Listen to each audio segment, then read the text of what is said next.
A billionaire sees a lonely waitress crying at his wife's grave. What happens next changes everything. What if the sadness of losing someone you love brought you face to face with a surprise friendship, a second chance at life, and a love you never expected? Jake Montgomery was a name that people respected at 45. He was the builder of a money empire, a billionaire whose face was on the covers of Forbes and Fortune magazines. His fancy apartment looked out over New York City's skyline. His private jet was always ready to fly, and his name opened doors others could only dream of. But none of it mattered. Not anymore. Not since Emily. 3 years ago, Emily Montgomery, his wife, his best friend, his everything, had died from a sudden heart attack. One moment she was laughing at his terrible try at making pancakes. The next she was gone. The ambulance workers, the hospital, the clean smell of medicine, it all mixed together into a bad dream he couldn't wake up from. Jake had built an empire, but he couldn't save her. That failure stayed with him, like a ghost that hung around in every empty room of his life. He stopped throwing fancy dinners. He stopped returning phone calls from his sister Claire or his old college friend Mark. His business, Montgomery Enterprises, ran by itself, managed by a faithful team who walked quietly around his sadness. Jake's world had gotten smaller to just one habit. Every Saturday he drove to Willow Creek Cemetery, a quiet place just outside the city. To visit Emily's grave, he'd stand there, running his fingers over the carved letters of her name, whispering sorry for things he couldn't change. This Saturday was no different, or so he thought. The sky was a bruised gray, the air heavy with the feeling that rain was coming. Jake parked his shiny black Mercedes and walked the familiar path to Emily's headstone. He carried no flowers. Emily had always said they were a waste because they just died. Instead, he brought memories broken, imperfect ones that hurt deeper with every visit. As he kneeled down to brush leaves from the stone, a sound caught his ear. A soft cry, but sharp, carried on the wind. Jake looked up, his eyebrows pulling together. The cemetery was usually empty, except for the occasional groundskeeper. But there, under an old oak tree, sat a young woman. Her dark hair was stuck to her face by the light rain, and her shoulders shook with sadness. She held a single daisy, its petals drooping like her spirit. Jake hesitated. This wasn't his business. He wasn't the type to get involved, but something about her, maybe the way her pain matched his own, kept his feet in place. He watched as she pressed her forehead to a headstone, her whispers lost to the wind. Against his better thinking, he stood and walked toward her. "Excuse me," Jake said, his voice low, almost swallowed by the rain. "Are you okay?" The woman jumped, her head snapping up. Her face was pale, her brown eyes red and puffy with surprise. She couldn't have been older than 25, dressed in a faded blue coat and worn sneakers. A diner name tag pinned to her chest read Lily. I'm fine," she stuttered, wiping her eyes with the back of her hand. "Just visiting." Jake nodded, looking at the headstone. Margaret Ann Dawson, beloved mother, 1965 to 2024. The dates hit him like a punch. She'd been young, too young. "I'm sorry," he said, the words feeling not enough. "I didn't mean to intrude. I just know how it feels." Lily studied him, her look careful but curious. "You lost someone too?" "My wife," Jake said, the admission raw. 3 years ago. I come here every week." Lily's expression softened. A flicker of understanding passed between them. "I'm here for my mom. She passed a few months ago. Cancer." The word hung heavy. Jake didn't know what to say, so he didn't try. Instead, he pointed to the ground beside her. "Mind if I sit?" She hesitated, then nodded. Jake lowered himself onto the wet grass, ignoring the dampness soaking through his expensive coat. For a moment, they sat in silence, the rain a steady drumbeat around them. "I'm Jake," he said finally. "Lily," she replied, her voice barely above a whisper. They didn't say much after that. The rain did the talking, filling the space between two strangers connected by sadness. When Lily stood to leave, Jake felt an unexpected pang. He didn't want this moment, this delicate connection, to end. "Will you be here next week?" he asked, surprising himself. Lily looked back, her eyes searching his. Maybe, she said, then disappeared into the mist. Jake couldn't stop thinking about her. Lily, her quiet strength, her open sorrow. It stayed with him, a flicker of light in his shadowed world. On Monday, he found himself driving to the diner where she worked. A small retro place called Sunny's, with neon signs and checkered floors. He told himself it was just curiosity. But deep down, he knew better. Inside, the diner was warm and busy, filled with the clink of plates and the hum of conversation. Lily was behind the counter, pouring coffee for a trucker with a tired smile. She looked different, here less fragile, more in control, but her eyes still carried that quiet sadness. Jake slid into a booth, feeling out of place in his fancy suit. When Lily approached, her eyes widened in recognition. "You," she said, a faint smile tugging at her lips. "Didn't expect to see you here." Needed a coffee, Jake said, though he hadn't touched the menu. "You work here long?" "5 years," she said, setting a mug in front of him. "Pays the bills and keeps me busy." He nodded, sensing there was more to the story. Over the next hour, between refills and stolen moments when the diner slowed, they talked. Lily told him about her life growing up in a small apartment with her mom, working double shifts to support her younger brother Ethan, who was only 16 and battling leukemia. Her voice broke when she mentioned Ethan's diagnosis, and Jake felt a familiar ache, powerlessness in the face of loss. In return, Jake shared pieces of his own life, not the billionaire part. He left that out. But the real stuff, how he and Emily met in college, how she'd tease him for his terrible taste in music, how he'd give anything for one more day with her. Lily listened, really listened. Her eyes never left his. By the time Jake left, the rain had stopped, and the world felt a little less heavy. He didn't ask to see her again, but he knew he'd be back.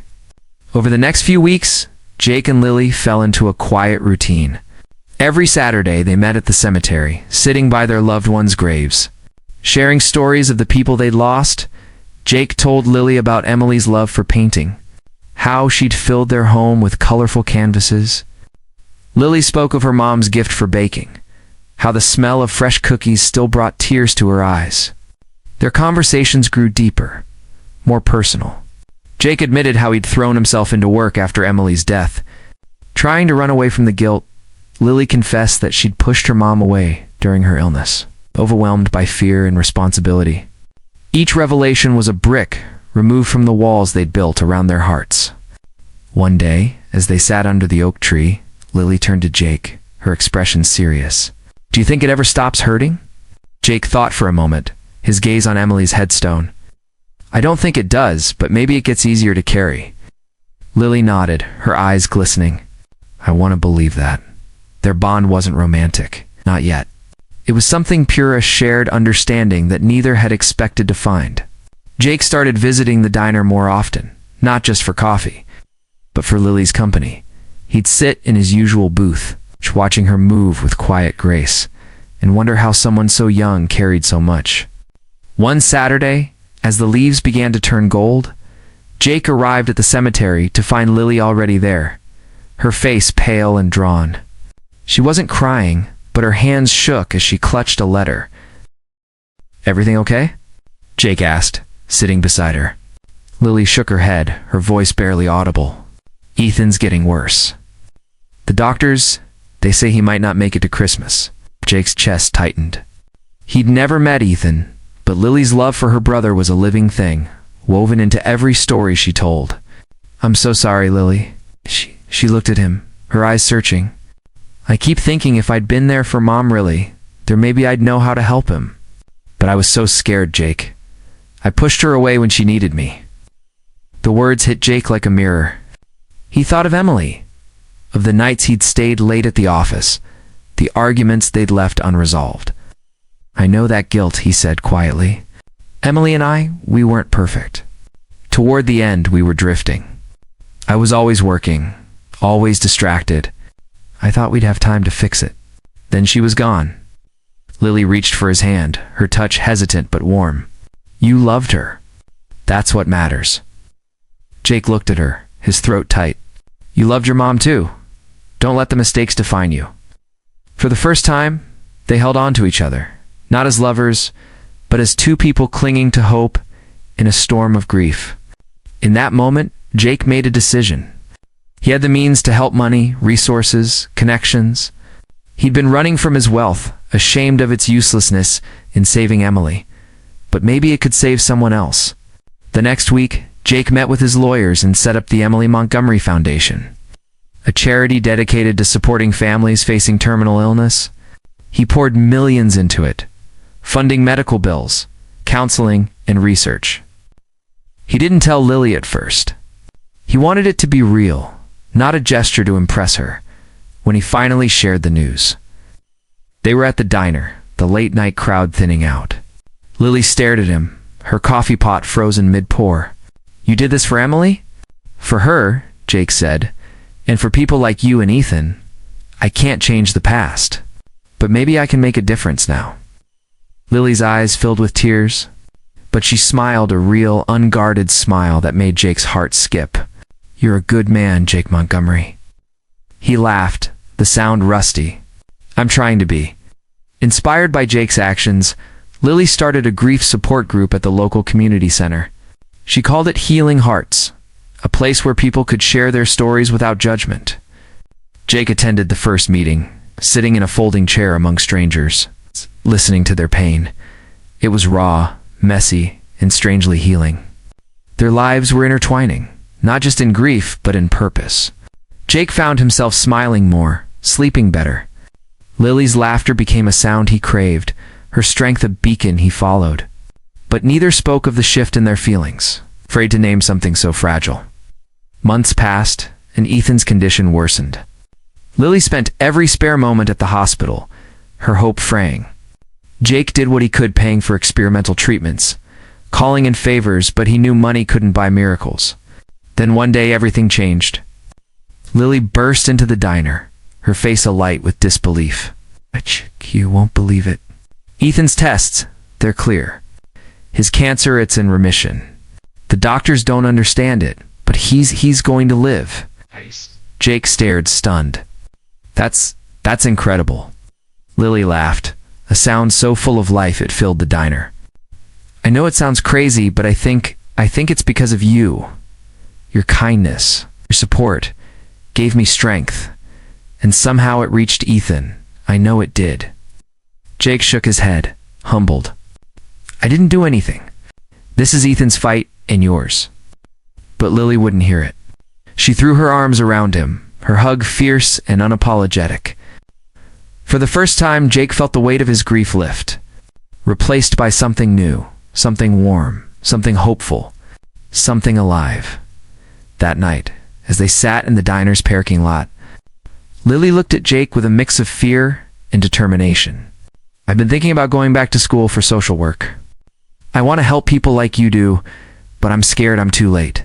"Oh." Jake took her hand, his voice steady. "It's never too late, Lily. You've already changed my life. You can do anything." She smiled, and in her eyes he saw a future he hadn't dared to imagine. A year later, Jake stood at Emily's grave one last time. The cemetery was bathed in autumn light, the air crisp and golden. He kneeled, his fingers brushing the headstone, and spoke softly.